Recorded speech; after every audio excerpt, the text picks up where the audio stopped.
Diana, Diego, Tony, qué gusto saludarlos y reiteramos también el saludo a la doctora Isabel Rodríguez, un referente a nivel de salud y a nivel político para nuestro país.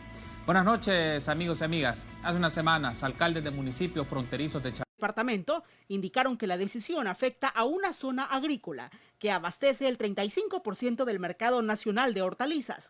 Además, señalaron que la restricción contraviene una resolución de La Haya que protege a salvadoreños agricultores y ganaderos cuyas tierras se encuentran en territorio hondureño. Y son productos que son comercializados acá, que sí es cierto que se producen en Honduras, pero no es porque la voluntad de ellos así fuese, sino que con los bolsones estas personas sus terrenos quedaron al otro lado y ellos obviamente son los dueños y siguen comercializando. Ojo, y la sentencia dice que aunque ellos hayan quedado al otro lado, ellos siguen siendo salvadoreños. Los militares lo que tienen que hacer es verificar, pero darle permiso a la gente que vaya a trabajar, a la gente que quiere trabajar, porque hay gente que de eso vive. Ellos no son narcotraficantes, son salvadoreños con derechos vulnerados, todo por la cabeza cerrada de quien conduce este país. Pero el partido Gana aseguró que el incremento de la presencia militar es para reducir el contrabando en la zona. Pero yo creo que deberían de dar gracias a Dios que tienen a la Fuerza Armada en sus lugares y que les brinda protección. En redes sociales, el alcalde de Argatao rechazó las acusaciones del mandatario. Este es un informe de Guadalupe Bonilla para 8 en punto. Muy bien, agradecemos a Guadalupe Bonilla que nos ofrece ese contexto del tema que vamos a desarrollar en el transcurso de esta hora y es un gusto para mí saludar a Rina Monti, directora del Sistema de Monitoreo Regional de Derechos de Cristosal, nuestra invitada que nos acompaña en el set. Buenas noches, bienvenida Rina, qué gusto que nos acompañe. Buenas noches, Carlos, muchas gracias. Gracias por tomar la invitación. Esperamos también que en el transcurso del programa se pueda incorporar Saúl Baños a través de la plataforma Zoom, quien es director ejecutivo de FESPAD. Rina, empecemos un poco con esto, retomando lo que la nota nos ofrece y las razones un poco que también brindó el órgano ejecutivo para mantener a los militares en estos lugares fronterizos. ¿Hay razones o argumentos válidos que justifiquen esta presencia militar en esta zona? Pasó el tiempo de la cuarentena obligatoria y las disposiciones, pues en este caso fueron relajándose o bajaron, pero en esta zona ha sido distinto. Se mantuvieron y llegaron todavía más efectivos militares. ¿Hay razones o algún tipo de argumento que justifique esta presencia militar? Bueno, tal como lo señalas, en realidad nunca ha dejado de haber presencia militar, ¿verdad? Sin embargo, sí, de acuerdo no solo a los medios de comunicación, sino que directamente a la opinión de las personas, que nosotros lanzamos una encuesta que no pretendía tener una representatividad nacional, local, pero sí conocer cuál era la perspectiva de ellos, la opinión de ellos sobre en realidad si era meritoria la medida, ¿no? Y en realidad lo que notamos es que la percepción de las personas definitivamente es que no estarían de acuerdo, ¿verdad? En definitiva, estamos hablando que la mayor parte de personas, cerca del 60%, estaban diciendo que no estaban de acuerdo porque en realidad había llegado a entorpecer la naturalidad, la cotidianidad de la zona, ¿verdad? Tomando en cuenta justamente lo que señalaba la nota, que es una zona que son de los famosos exbolsones, ¿verdad? Gente que quedó, familias incluso que quedaron totalmente cortadas por una frontera. Vamos a hablar en el siguiente bloque de las particularidades que tiene esa zona, que es uno de los elementos que mencionaba Rina, por ser una zona que estuvo en diferendo internacional y que hay una sentencia de La Haya del año 92 y una serie de marcos legales más especializados para la gente de este lugar, entonces que hay que tener en cuenta por estas medidas que se toman. Pero hay otro aspecto que no quiero pasar por alto de esto, Rina, es se usa mucho la palabra militarización, digamos, ha sido y resuena en las personas, en el abordaje de los medios de comunicación, pero si le vamos a un aspecto más práctico, más aplicado, ¿cuáles serían esas características o esas prácticas para hablar de que un lugar o una zona está siendo militarizada? Bueno, en primer lugar, que eso también nos ha pasado en el resto del país, ¿verdad? Que es la mayoritaria presencia de los militares en tareas que normalmente deberían de ser desarrolladas por la Policía Nacional Civil. Entonces hay una mezcla, hay una desnaturalización de en realidad cuál debería de ser la labor de la Fuerza Armada. En ese sentido, por otro lado, también vemos que, y eso también responde a que no han sido realmente educados para poder tener labores de seguridad pública, de seguridad ciudadana o local, en los militares. Por tanto, lo que suele suceder es la vulneración de derechos, ¿verdad? La prepotencia, incluso los mismos ciudadanos lo están señalando en diferentes sondeos que se han realizado, no solo por Cristosal, sino que incluso hasta una especie de violencia latente, ¿verdad? La forma en que hablan, la forma en que se separan incluso, y la mayoritaria presencia, ¿verdad?, de militares en labores de seguridad pública. Ahora, hay un asunto que es importante tener en consideración, porque también era parte de la nota introductoria las declaraciones que brindó el presidente de la República en su momento, que esto fue el 22 de octubre para un evento vinculado al Plan Control Territorial. El presidente hizo referencia a este caso en particular, y cuando llegaron alcaldes de diferentes zonas en específico, de San Fernando, de Nombre de Jesús, de Arcatao y de Nueva Trinidad, que llegaron a la Asamblea Legislativa a pedirle a los diputados que convocara al ministro de Defensa y les explicara sobre esto, pues el presidente de la República brindó unas declaraciones sobre ello, y las vamos a escuchar en este momento. Presta atención.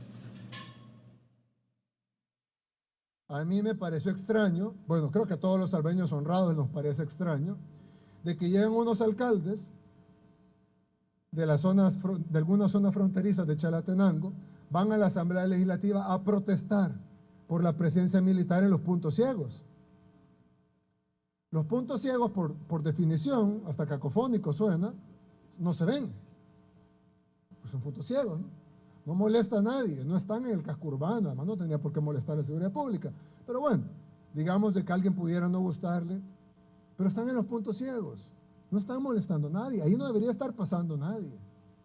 ¿Por qué la protesta entonces? ¿Algún salvadoreño honrado ve un motivo para esto más que darle paso libre al narcotráfico y al contrabando? ¿Qué otro motivo puede haber? Entonces, no vamos a darle las demás etapas del plan hasta que financien las actuales. Bien, entonces, esas son las declaraciones del presidente de la República de hace unos días atrás. En función de esto, Rina, la pregunta obvia, o uno de los elementos obvios aquí es, ¿tiene sustento esta afirmación del presidente? Es decir, ¿hay algún tipo de evidencia o hay algún tipo de base para afirmar lo que él afirmó para esos lugares, en esas zonas en específico? Bueno, en realidad desconocemos cuál fue la razón por la cual él dio esas declaraciones, pero también existe un Estado de Derecho en el país. Digamos, si él como un ciudadano, y más en su rol de presidente, si tuviera evidencia sobre estas acusaciones, podría hacer una activación directa a la Fiscalía General de la República y activar en realidad un proceso de investigación que pueda, por medio de la investigación, poder mostrar evidencia y luego dejar que siga el proceso. Sin embargo, y eso también lo hemos visto incluso en los medios, que no ha habido hasta este momento una incautación ahí. Y de hecho los lugareños lo que están señalando es que lo más que incautan es granos básicos, que están trasladando las personas de los cultivos del lado de sus tierras, que han quedado del lado de Honduras, y están trasladándose a El Salvador. Más allá de eso, pues no se ha visto nada. Aprovecho porque nos comenta la producción que ya está con nosotros a través de la plataforma Zoom a Saúl Baños, y le doy la bienvenida. Él es director ejecutivo de FESPAD. Buenas noches, Saúl, gracias por tomar la invitación. Bienvenido. Gracias, Carlos. Un saludo para ti, para Rina y también para todas las personas que nos miran. Gracias por estar con nosotros, Saúl. Y empecemos. Nos decía Rina, y estábamos abordando este tema hace unos instantes, sobre estas afirmaciones que brindó el presidente de la República sobre esta zona, que ante la solicitud de los alcaldes de estos lugares y la presentación de diputados de dar una pieza de correspondencia para convocar al ministro de Defensa, básicamente lo que él mencionaba es que esos son puntos ciegos y que solicitar la retirada de los militares era como dar paso a las prácticas de narcotráfico y de contrabando. Tú, desde tu perspectiva, ¿tiene algún tipo de sustento este tipo de afirmación o también hay que verlo con detenimiento? ¿Por qué utilizar este tipo de recurso para esta zona que tiene ciertas características de carácter rural, de carácter agrícola, pero hacer énfasis a este tema de narcotráfico y contrabando? Bueno, yo creo que hay que ver todo el bosque. Hay que recordar que el proceso de militarización acá en el país ya trae un registro bastante largo, y este hecho de militarizar o remilitarizar estos municipios de Chalatenango es un caso más. Y querer entender esta situación solo con ese caso particular creo que no sería metodológicamente correcto. Hay que decir de que al analizar únicamente este caso, podríamos quedarnos cortos en la reflexión. Ciertamente hay un efecto en la población en cuanto a la afectación a sus derechos humanos.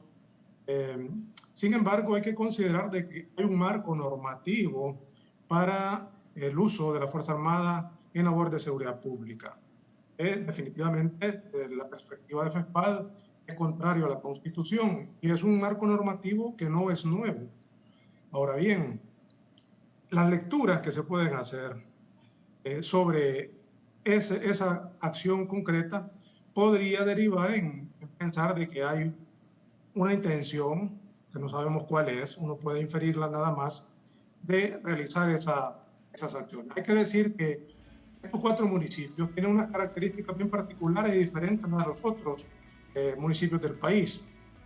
Resulta de que estos municipios lindan justamente con Honduras, el límite es el río Zumpul, y hay una actividad comercial, social, económica entre salvadoreños, personas salvadoreñas que van a hacer alguna labor a Honduras. Igualmente, hondureños que llegan a los territorios del Salvador. Y esa actividad es histórica, no solo en esa zona fronteriza de Chalatenango, sino que también podemos poner el caso de Cabañas, allá por el cantón El Palomar, San Pedro, y nos vamos allá por Morazán, La Unión, en Nahuanterique. Es una historia del país. Y me parece que esa acción del presidente está basada sobre algún desconocimiento sobre la actividad que se realiza en esa zona. Hay que decir también de que no podemos obviar que en el país existe narcotráfico y eso ya muchos estudios lo han planteado. Posiblemente hay alguna actividad ilícita en la zona. Nosotros como FESPAD no podemos decir de que no la hay, pero los señalamientos en particular que se han hecho contra los alcaldes de esos municipios, me parece de que si tienen certeza de que hay alguna actividad ilícita como el narcotráfico, deberían de aplicar la ley y también individualizar esos procesos. Pero termino con esto, diciendo de estos municipios. Estos municipios tienen una capacidad organizativa enorme, porque devienen justamente de procesos del conflicto armado. Han repatriado, han repoblado esa zona y han desarrollado esa capacidad organizativa. Esos 4 municipios tienen una población bastante pequeña y el mismo Ministerio de Seguridad Pública en diciembre de 2019 planteó que esos 4 municipios son de los que tienen 0 homicidios y no tienen el plan control territorial, porque eso es el resultado de la capacidad organizativa de las comunidades. Y otro elemento importante de esos 4 municipios es que en el marco de la pandemia COVID son municipios que dentro de la categorización que hace el mismo Ministerio de Salud ha determinado que los niveles de contagio son 0 y por lo tanto la intervención militar ahí como que no se justifica. Pareciera ser que son otros intereses. Tengo que hacer la pausa, Saúl, pero al regresar has ofrecido unos elementos que quiero ampliar en el siguiente bloque con Rina también, porque aparece en el ambiente la idea, bueno, entonces si no son factores de salud, si no son factores de seguridad, si todavía no se presentan pruebas, si hay situaciones de contrabando, narcotráfico, son factores políticos electorales. Quizás si vamos descartando opciones, parece ser que esa va siendo una de las alternativas, pero lo vamos a plantear en el siguiente bloque para reaccionar con nuestros invitados y también vamos a dar paso a las preguntas y comentarios de los amigos y amigas de la audiencia. Usted puede participar a través de las plataformas digitales, nos puede escribir a @8enpunto en Twitter, 8enpunto en Facebook. Y también queremos saludar a quienes nos acompañan por www.canal33.tv y por la transmisión que tenemos en estos momentos en YouTube. Volvemos en minutos.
este suelo.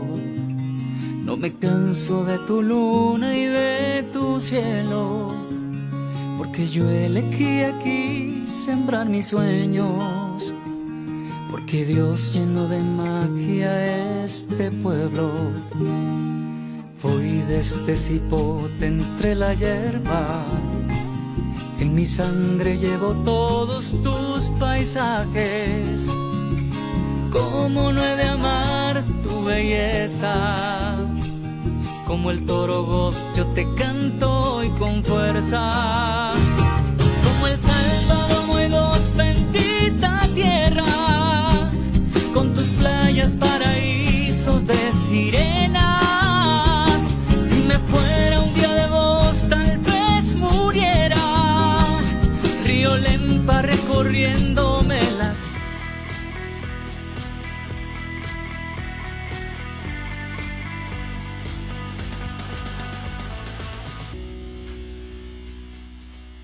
Gracias por seguir junto a nosotros en este espacio de entrevista. Platicamos sobre la militarización de puntos fronterizos y denuncias de vulneración de derechos. Me acompaña en el set Rina Monti, directora del Sistema de Monitoreo Regional de Derechos de Cristosal, y a través de la plataforma Zoom está con nosotros Saúl Baños, director ejecutivo de FESPAD. Quiero pedir a producción si nos puede poner en pantalla una serie de preguntas que hemos ido recopilando en el transcurso de la tarde sobre este tema. Y hay preguntas y posturas interesantes.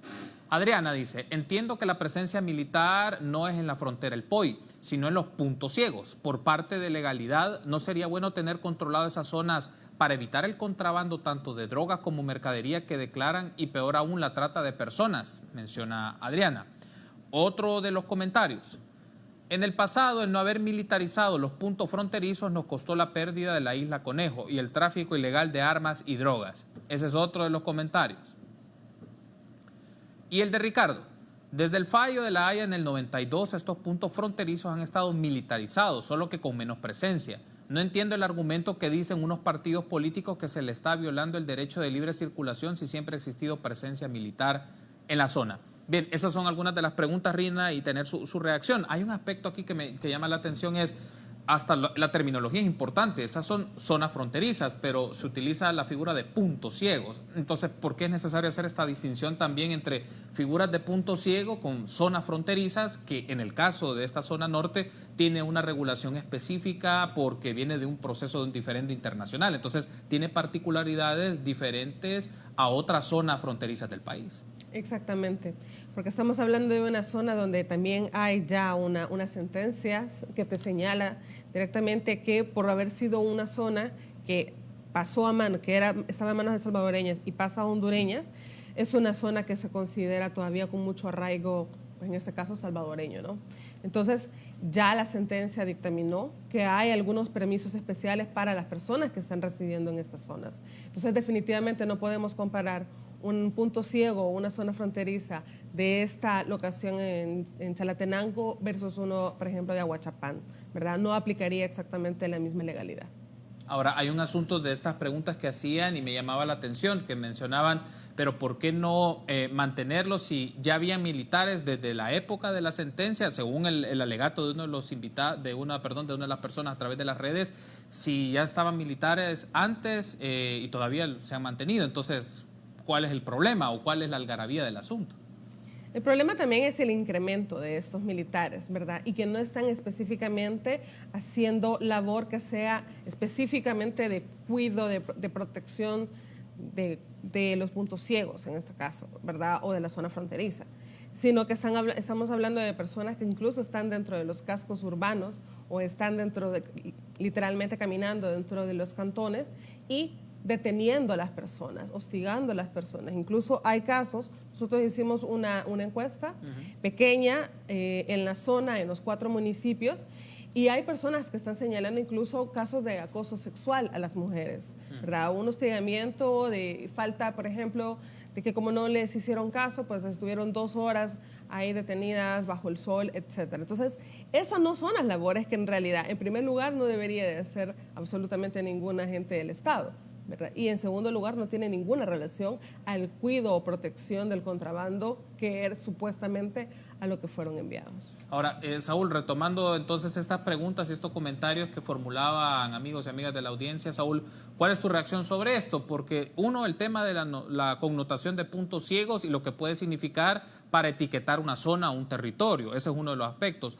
Dos, un poco los señalamientos que han hecho también representantes políticos y también los alcaldes de la zona, particularmente de abuso, acoso o no permitirles a las personas, pues, pasar en estos distintos lugares para sus actividades agrícolas porque tienen terrenos en esta zona, en la parte de Honduras, pero ellos viven en El Salvador o viceversa, digamos, están en esa continua dinámica. Y, bueno, hay que decir que ciertamente existen pasos fronterizos controlados, eso lo sabemos todos y todos los salvadoreños, pero también existen esos mal denominados puntos ciegos. Prácticamente todos los países que tienen vecindad con otros tienen esos puntos ciegos. No todas las fronteras de los países están controladas. El asunto es por qué específicamente estos municipios de Chalatenango, porque también existen otras áreas, por ejemplo, los linderos de allá del cantón Bola de Monte, por Garita Palmera, lindando con Guatemala, se ha sabido de que hay también alguna actividad de tráfico de drogas. Eso históricamente así se ha sabido, pero no hemos conocido de militarización en esa zona. Además hay que recordar que en el marco de la pandemia ha habido utilización del ejército para otras labores que no le corresponden. Y refiriéndonos al tema legal, porque también hay que referirse a ello, Centroamérica, en el espíritu de integración centroamericana, tiene el Tratado Marco de Seguridad Democrática. Y en ese Tratado Marco, que es ley de la República, en la época del doctor Armando Calderón Sol se firmó acá en el país y únicamente Costa Rica y Panamá presentaron reservas. El Salvador no presentó reserva alguna. Y toda la integridad del Tratado Marco de Seguridad Democrática se aplica en el país.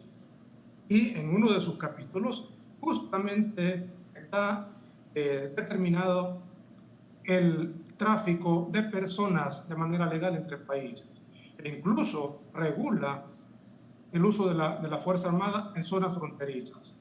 Y plantea más o menos lo siguiente, que si hay maniobras, acciones militares del país, en este caso El Salvador, tiene que haber una comunicación, en este caso con el gobierno hondureño, a los efectos de no alterar y no subvertir el orden transfronterizo para no generar un conflicto entre países. Imagínate, hasta eso es lo que regula el Tratado Marco.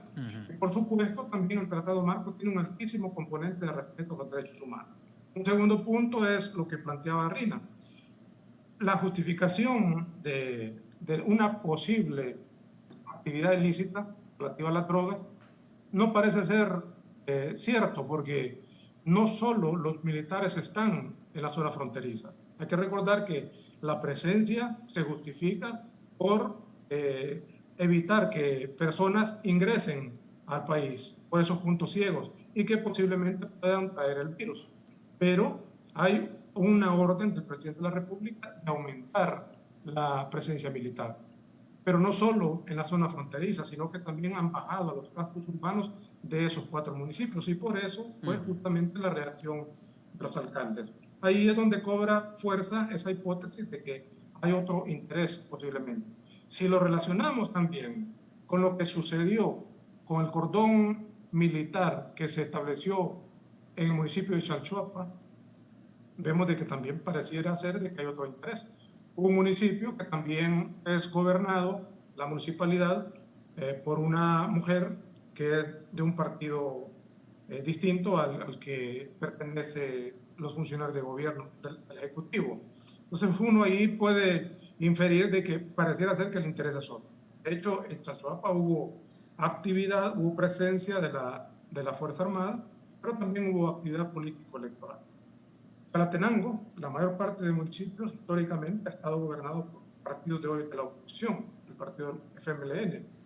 Posiblemente hay algún interés de, hoy que estamos en campaña preelectoral, un interés de político electoral como tú lo planteabas. Saúl, y justamente quería llevarlo a ese punto para hacer la transición a otros de los temas vinculados a esto. Entonces, Saúl, podríamos ver, descartando la serie de variables o posibilidades para entender esta acción y todavía se mantienen, y porque también los señalamientos de los alcaldes mencionan que algunos centros escolares son utilizados como bases para los militares, entonces la única explicación, o por lo menos una de las explicaciones que no tiene puntos más lógicos o inferencias, como tú mencionabas, es por intereses políticos electorales, es decir, para darle prevalencia a un partido político por la dinámica de la campaña, o para también desmeritar o afectar la imagen de los opositores que de momento controlan, en este caso, estos municipios a nivel municipal.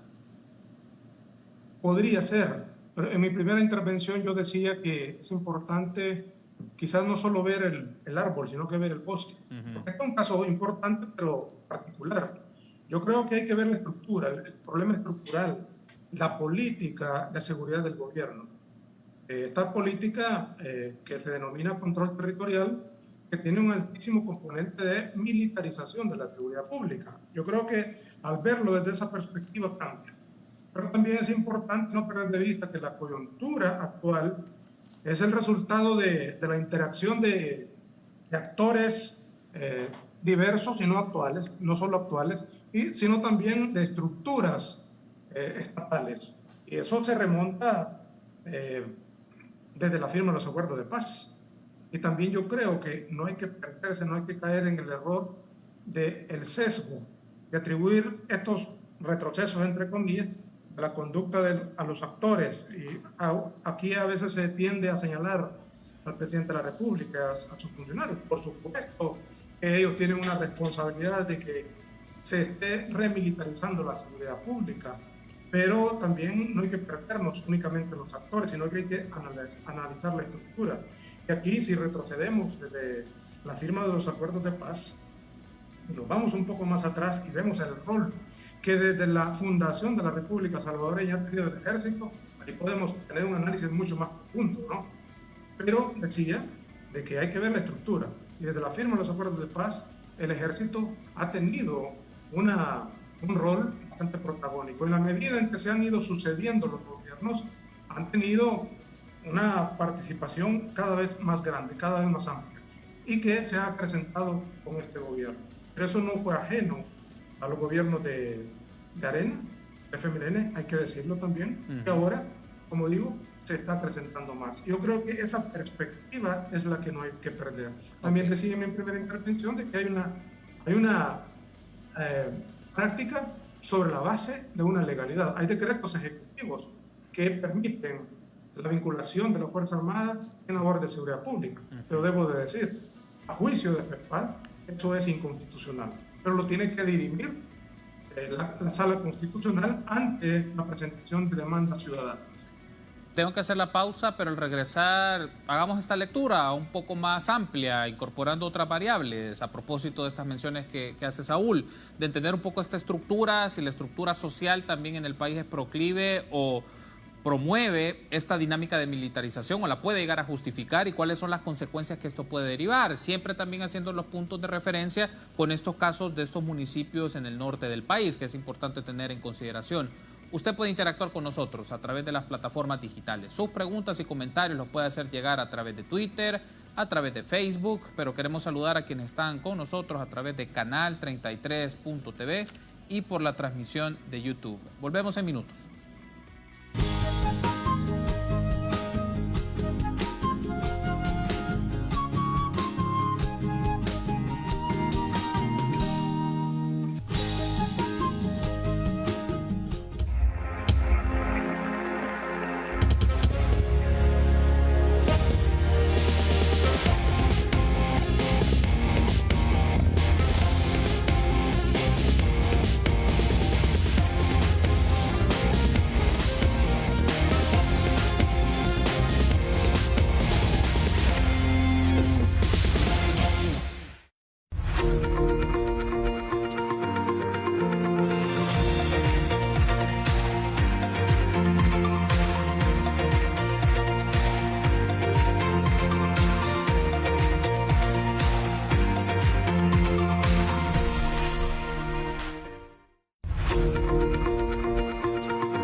este suelo.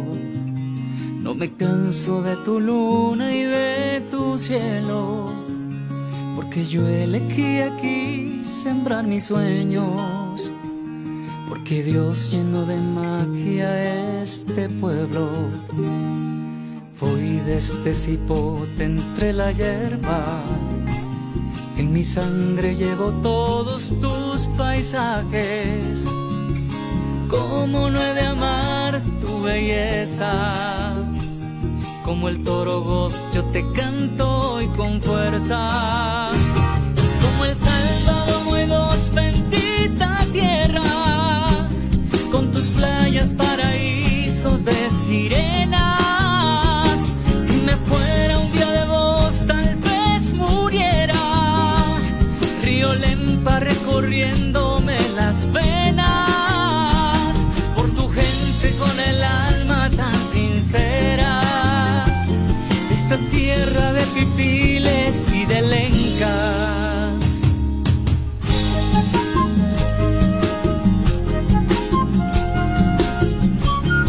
Canal 33. Así se siente.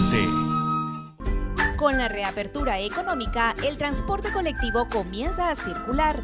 No dejemos que el virus también lo haga. Sigue todas las recomendaciones en terminales y paradas de buses y microbuses. Utiliza siempre la mascarilla cubriendo tu nariz y boca. Evita tocar superficies con las manos. Aplica alcohol en gel si tocas dinero, pasamanos o asientos. Mantén tu distancia al subir y bajar de las unidades. Paga el pasaje exacto y lleva abiertas las ventanas. Recuerda, si tú te cuidas, cuidas al resto.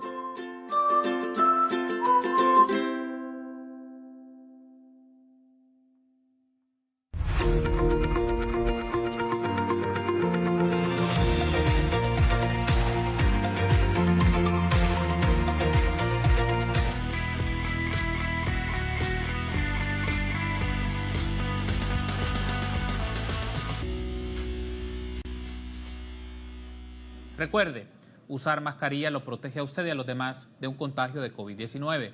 Lave o desinfecte sus manos antes y después de colocarse la mascarilla.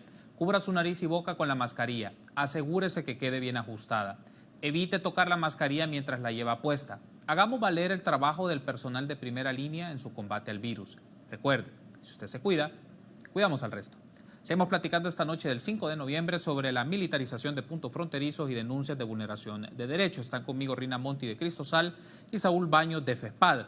Quiero pedir a producción si nos puede poner en pantalla un recurso que es un tuit en el cual se pone un comunicado o un pronunciamiento que hizo la Procuraduría para la Defensa de los Derechos Humanos sobre este caso. Básicamente en 4 páginas da la posición del Procurador para la Defensa de los Derechos Humanos sobre este tema. Ahí nosotros solo tomamos de referencia el tuit, pero hay ante denuncia por ante actuaciones de elementos de la Fuerza Armada en perjuicio de pobladores de municipios de Chalatenango. El Procurador para la Defensa de los Derechos Humanos propone una mesa de diálogo que permita establecer un mecanismo de control con enfoques de derechos humanos. Hay un aspecto acá, Rina, y este comunicado de la Procuraduría o pronunciamiento del Procurador de Derechos Humanos sobre el tema sí pone en referencia algunos aspectos que a veces pasan desapercibidos. Es que hay un marco legal sobre esto, o sea, hay una ley para estas zonas en materia de derechos de propiedad, lo hablábamos, pero también en materia de condiciones migratorias. Y el tema es aquí que las figuras militares también han estado ejerciendo hasta de actividades migratorias, pidiendo documentos, haciendo ciertos tipos de registros, pero digamos, lo primero es, ¿son estas las personas o las instancias que deben de hacerlo? 1 y 2, ¿la figura que propone el Procurador de una mesa de diálogo resulta viable o lo más adecuado es que básicamente salgan de ahí estos militares y que regresen al cuartel a donde están y que la dinámica pues económica y social que se tiene en estos puntos fronterizos pues retome la naturalidad que han tenido? Bueno, respondiendo primero a la última, definitivamente si vamos a tomar una decisión de tener una mesa, es viable en la medida de que en primera instancia lo que se tiene que hacer es suspender la labor que están haciendo en este momento los militares, que está totalmente desnaturalizada de su deber ser. Y me remonto también a la utilización que aparentemente, sobre todo en estos últimos meses, se ha destacado dentro del actual gobierno, que es la desnaturalización de las labores de los militares. Estamos hablando de militares incluso en tareas de control sanitario, ¿verdad? Tenemos que recordar que ya Saúl lo señalaba, el cerco sanitario que se creó en Chalchuapa. Nosotros también lanzamos una encuesta, tuvimos una pequeña muestra de un poco más de 100 personas en la zona y la gente estaba señalando que había casi el mismo porcentaje de fuerza militar en su territorio como el mismo porcentaje de personal médico. Quiere decir que aquí hay totalmente una desnaturalización. Vamos a tener entonces también a militares también cerciorándose que la gente esté tomando las medidas higiénicas, tomando temperatura, etcétera. O sea, esto no puede pasar, ¿verdad? En definitiva, lo que se tendría que hacer es también hacer un proceso de investigación de todas las anomalías que se están cometiendo ahorita en detrimento a la labor para la que se ha creado la Fuerza Armada. Y eso, en primera instancia, tendría que suceder, como decía hace un momento, en suspender las labores que están haciendo. Ahora, con este punto, Saúl, en referencia a lo que hace Rina, hay un asunto que también quiero profundizar. Tú has hecho referencia en varios momentos de no hay que ver solo un árbol, hay que ver el bosque en su plenitud. Entonces, si analizamos ese bosque en su plenitud y esa estructura, tenemos manifestaciones o muestras que a través de los cercos sanitarios se justifican para cercos militares, para diferentes fines y actividades. El tema es, si lo vemos desde una perspectiva estructural, ¿hacia dónde nos puede derivar esto? Puede ser, primero han sido cercos, después ha sido, bueno, en la época más fuerte de la cuarentena, básicamente había restricción para salir y hubo un caso de denuncias, lo que se conoció ya hace varios meses atrás. Pero el tema es, en esta lectura más estructural, entonces, ¿hacia dónde nos deriva esto? ¿O cuáles son los aspectos, los riesgos más marcados que podemos ir identificando en esta serie de prácticas? Que en este caso hemos estado hablando de municipios fronterizos con un marco legal específico y que se debe respetar en materia migratoria y de propiedad, pero si lo ampliamos a la lectura nacional, ¿en dónde se pueden observar también estos riesgos? Bueno, vinculo el comentario y la pregunta que haces con el informe que presentó la Procuraduría para la Defensa de los Derechos Humanos en relación a que plantea que hay un marco normativo. Para eso Rina también lo retomaba. Justamente, la Fuerza Armada tiene un mandato constitucional, fundamentalmente dos elementos. Uno, la defensa nacional y la soberanía, el mantenimiento de la soberanía del Estado. Nada más. Excepcionalmente, también la Constitución plantea de que de manera extraordinaria y por un tiempo definido y cumpliendo ciertos requisitos, el presidente de la República, como comandante general, puede hacer uso de la Fuerza Armada. Y decía de que distintos gobiernos han venido haciendo eso. Me remonto a 2009, cuando el presidente Funes emitió un decreto ejecutivo en donde se permitía el uso de la Fuerza Armada para labores de seguridad pública, cumpliendo ese conjunto de requisitos. No se limita temporalmente ahí. Los grupos de tarea conjunta vienen justamente cuando nace la Policía Nacional Civil, porque no tenía capacidad instalada para atender la labor de seguridad pública que se le encomendaba después de reformar la Constitución del 83. Y dije antes también que de manera progresiva la Fuerza Armada se fue utilizando. Debió haberse hecho lo contrario. En la medida en que la policía generaba más capacidad, el ejército tenía que reducirse y también volver a los cuarteles y mantenerse presto a jugar la función constitucional que tiene. Pero decía que en 2009 se creó ese decreto ejecutivo y se cumplió. Llegó incluso a la administración del presidente Sánchez Serén. En 2018 también se generó un protocolo de intervención conjunta entre la Fuerza Armada y la Policía Nacional Civil, solo que tenía un altísimo componente de derechos humanos, de respeto a los derechos humanos, y lo coordinó la Oficina de la ONU contra la Droga y el Delito. Creo que ellos garantizaron, así como sociedad civil, como participamos en ese proceso, de que el componente de respeto a los derechos humanos fuera ahí. Pero quiero remitirme a algo más reciente, dentro del Plan Control Territorial. Este decreto, número 60, son muy pocos artículos, está firmado por el presidente de la República. Y aquí plantea, es como una prórroga a ese decreto que se aprobó en 2009, pero se circunscribe al Plan Control Territorial. Ahí están los mandatos que tiene la Fuerza Armada. Son, entre otros, control fronterizo, control de centros penitenciarios, incluso seguridad a los centros escolares por la violencia que se genera en sus alrededores. Pero también dice ahí que el ministro de la Defensa Nacional, como el ministro de Seguridad Pública, le van a rendir informes periódicos a él como presidente de la República. Y él, como presidente de la República, va a rendir informes, porque es un requisito que la Constitución establece, a la Asamblea Legislativa. Entonces nosotros como FESPAD, debo decir que este decreto del gobierno actual tiene una vigencia de 1 año. Inicia en enero y termina el 31 de diciembre de este año.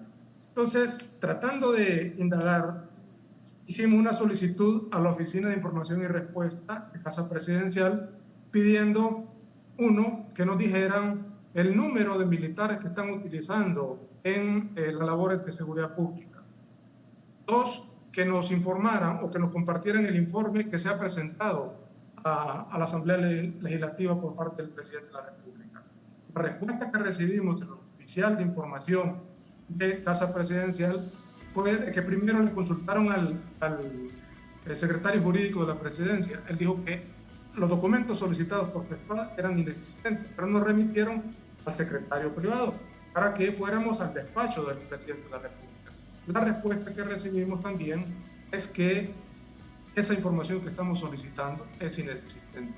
Entonces nosotros ahí como FESPAD nos preocupa pues de que no se sepa justamente cuántos militares están desarrollando labor de seguridad pública acá en el país, o que no haya informe a la Asamblea Legislativa y con ello se incumpla lo que establece la Constitución, y de ahí se derivan o se pueden derivar otro tipo de problemas. Hago la última pausa y en el último segmento incorporemos un elemento. Lanzo esta pregunta generadora para abordarla en el último segmento. Entonces, esta serie, como el decreto que mencionaba Saúl, y esta serie de prácticas que se han visto a lo largo de las últimas gestiones gubernamentales y la pandemia, pueden dar pauta a una discrecionalidad en el ejercicio de la seguridad pública por parte de los militares. ¿Y eso en qué puede desembocar? Es decir, ¿cuáles pueden ser los riesgos a nivel político, a nivel democrático, a nivel social, si se llevara una práctica de estas características? Usted puede interactuar con nosotros a través de las plataformas digitales. Sus preguntas y sus comentarios los puede hacer a través de Twitter, a través de Facebook,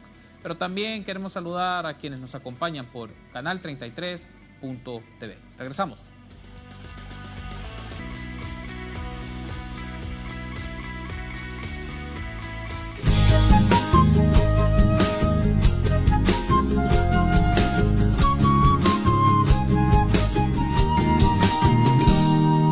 Vivo enamorado de este suelo.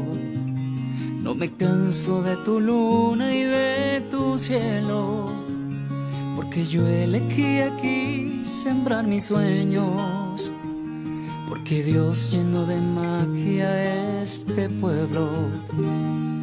Voy de este cipote entre la hierba, en mi sangre llevo todos tus paisajes.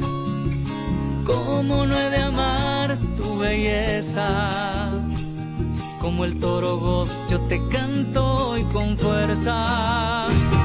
Como el Salvador muy dos bendita tierra, con tus playas paraísos de sirenas. Si me fuera un día de vos tal vez muriera, río Lempa recorriéndome las venas. Con el alma tan sincera, esta es tierra de pipiles y de lencas.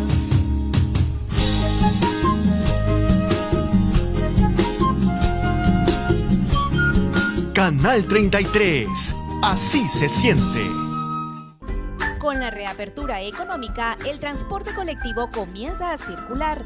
No dejemos que el virus también lo haga. Sigue todas las recomendaciones en terminales y paradas de buses y microbuses. Utiliza siempre la mascarilla cubriendo tu nariz y boca. Evita tocar superficies con las manos. Aplica alcohol en gel si tocas dinero, pasamanos o asientos. Mantén tu distancia al subir y bajar de las unidades. Paga el pasaje exacto y lleva abiertas las ventanas. Recuerda, si tú te cuidas, cuidas al resto.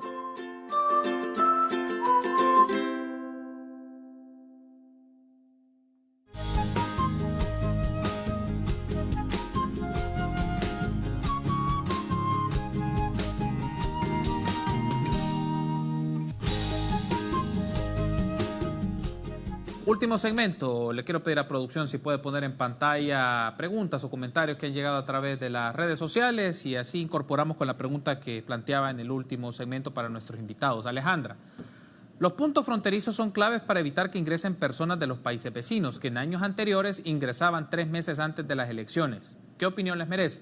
Pregunta Alejandra. Otro de los comentarios. En los tiempos de los gobiernos del FMLN, los puntos fronterizos no eran vigilados porque servían de campamentos para capacitaciones de indocumentados en Centroamérica que venían a emitir el voto. Ese es otro de los comentarios, muy parecido al anterior. El de Andrea. Como Cristosal, ¿llevan una agenda en favor del partido FMLN? Preguntan, porque últimamente los he visto muy activos en los casos de los archivos del Mozote. Y ahora con la presencia de soldados en la frontera, ¿no es más una propaganda política en favor del partido de izquierda? Pregunta Andrea. Bien, esos son algunos de las preguntas. Tenemos uno más. Muy bien, uno más, perdón. La FAES, la Fuerza Armada, su misión constitucional es resguardar la soberanía de nuestro Estado. Por tanto, su presencia en cualquier rincón del país obedece a su misión. Los detractores de ella obedecen a pactos oscuros con la delincuencia en general y grupos de poder. Bien, esos son algunos de los comentarios que han llegado a través de las redes sociales, porque sé que hay par que son, bueno, uno que es alusión hacia Cristosal, pero me gustaría primero tener su reacción, Rina, y luego a estas preguntas es, ¿hay riesgos de, en materia de la seguridad pública, esta discrecionalidad que se le puede dar en el rol a las figuras militares y que eso no solo puede trascender a la dinámica de seguridad pública, sino a otras áreas de la vida de nuestro país, sociales, económicas o hasta políticas? Sí, en realidad sí. De hecho, nosotros ya hemos tenido lamentablemente ejemplos recientes en este año, ¿verdad? En definitiva, existe una vulnerabilidad al Estado de Derecho, ¿verdad? Y uno de los eventos más recientes fue, lamentablemente, la introducción de Fuerza Armada a la Asamblea Legislativa, resguardando al presidente Nayib Bukele, ¿verdad? El famoso evento que pasó en febrero. Esto solamente parece ser también ya un parte de una moción. Incluso a mí me llamó mucho la atención verlo también ya Nayib en la última cadena nacional, ya con un suéter abiertamente con un logo militar, etcétera. O sea, ya parece ser que hay algo más, ¿verdad?, en la desnaturalización nuevamente de la Fuerza Armada, ¿verdad? Esto definitivamente pone en riesgo la soberanía nacional a nivel interno, el Estado de Derecho y obviamente la vulneración de los derechos humanos. Otro recientemente, y lo vinculo un poco también a uno de los comentarios, ha sido la negación, en el caso del Mozote, la negación a la entrega de los archivos por pedidos solicitados legalmente, legítimamente, por el juez que lleva el caso del Mozote. Y tuvimos en varias oportunidades la negación de la Fuerza Armada, ni siquiera a entrar, ¿verdad?, el juez a poder solicitar los archivos que legalmente la Fuerza Armada no es un favor que tienen que hacer, legalmente están en obligación de entregar, ¿verdad? Y luego también las sarta de artimañas que luego también fueron evocadas por distintos funcionarios del Estado, ¿verdad?, de que ya los archivos han sido eliminados, etcétera, etcétera, cuando eso también representaría pues una vulneración interna a la soberanía o al derecho del resguardo que han tenido los archivos dentro de la Fuerza Armada. En conclusión, sí, parece ser que poco a poco también esa desnaturalización de la labor de la Fuerza Armada puede ponernos a nosotros ya internamente en un ambiente más tenso, especialmente cuando estamos hablando que estamos nada más a meses de un periodo electoral, ¿verdad? Y tenemos a una Fuerza Armada que está totalmente ciega a responder únicamente a las solicitudes del gobierno central, del Ejecutivo, en detrimento del mandato constitucional que debería de estar siguiendo. ¿Cuál es la reacción, Rina, en el caso de Cristosal, ante uno de los comentarios que decían que Cristosal estaba en función o hacía referencia hacia el FMLN o que hace agenda para el FMLN? Imagino que ustedes tal vez como a la interna, como Cristosal, lo habrán discutido o se lo habrán planteado. ¿Hay alguna reacción cuando se emite ese tipo de afirmaciones o preguntas hacia ustedes? Bueno, la verdad es que ese tipo de afirmaciones no son extrañas. O sea, el año pasado también se nos señalaba de estar a favor de otro partido, porque claro, era el FMLN el que estaba en el gobierno central, ¿verdad? Y la labor de Cristosal siempre ha sido pues crítica a las acciones de los gobiernos o de los gobiernos incluso locales en detrimento de los derechos humanos. Entonces, La verdad es que no solo hace falta revisar los informes y revisar el trabajo que hemos estado realizando, incluso el caso del Mozote tiene años de estarse llevando durante los gobiernos del FMLN con la misma labor que estamos realizando en este momento. Es decir, no ha habido un énfasis especial ahora porque hay un nuevo gobierno, sino que se han llevado los procesos de igual manera en pro de la defensa de los derechos humanos. Muy bien. Ahora, Saúl, en los minutos que nos restan, también tener tu reacción sobre estos comentarios que ofrece la audiencia y el último que me llamaba la atención de que la Fuerza Armada pues debe de estar desplegada en todo rincón o en todo el territorio y el que esté en contra de eso promueve intereses oscuros. ¿Qué reacción te merece estas apreciaciones o estas preguntas? Y también la pregunta que había dejado pendiente al cierre del bloque anterior. ¿Existen riesgos de a mayor discrecionalidad de las Fuerzas Armadas en materia de seguridad? ¿Esto se puede llevar a otros ámbitos de la vida del país? Inicio quizás con esto último que me parece que es más importante, no menosprecio lo otro, pero esto es importante, sobre todo porque uno puede estar en el análisis pendulando entre funciones de la Fuerza Armada que atacan la estructura y el régimen democrático del país, como el acto del 9 de febrero, la toma de la Asamblea Legislativa. Eso es contrario a la Constitución. Ya la Sala Constitucional lo determinó así. Recientemente lo acaba de determinar así. Y también hay, al otro lado del péndulo, acciones quizás más simbólicas, como lo que acaba de mencionar Rina, ¿verdad? Uno le extraña que el presidente use un atuendo parecido a los militares. O cualquiera podría decir que esta autocondecoración que se dio el ministro de la Defensa no hay que analizarla. ¿Cómo no? Hay que hacer ese tipo de análisis. O analizar también estas expresiones bastante fuertes que hizo el director de la Policía Nacional Civil en contra del alcalde de Nejapa en el momento en que estaban haciendo las labores de rescate, cuando le dice yo soy la autoridad. Nos parece que ese tipo de expresiones lanzan un mensaje a agentes de la policía, a miembros del ejército, que pueden tener la misma actitud autoritaria frente a la ciudadanía, a la gente que vive en los cantones. Y eso es lo que nos preocupa a nosotros, de que se mande ese mensaje desde las jefaturas, tanto del ejército como de la Policía Nacional Civil, se sea muy tolerante ante ese tipo de actuaciones que riñen contra el espíritu de los derechos humanos, riñen contra la doctrina, la filosofía de la Policía Nacional Civil, esa policía comunitaria que tiene que estar cercana a la población y que la población debe de tener confianza en esa Policía Nacional Civil. Pero en la medida en que se va avanzando en la remilitarización de la política de seguridad, pero sobre todo también la militarización de la Policía Nacional Civil, estamos rompiendo con el marco constitucional del país. Y eso es lo preocupante, porque ya no hay retroceso. Muy bien, quiero darle las gracias por haberme acompañado. Son justo las 9 de la noche. Quiero agradecerle a Saúl Baños, director ejecutivo de FESPAD, por habernos acompañado, y a Rina Monti, directora del Sistema de Monitoreo Regional de Derechos de Cristosal. Gracias, Saúl, por habernos acompañado. Muy amable. Buenas noches. A ti, buenas noches. Saludos a todos.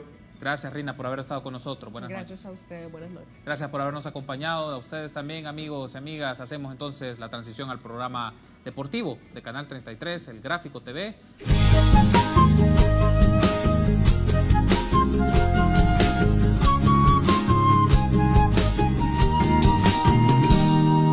Vivo enamorado de este suelo, no me canso de tu luna y de tu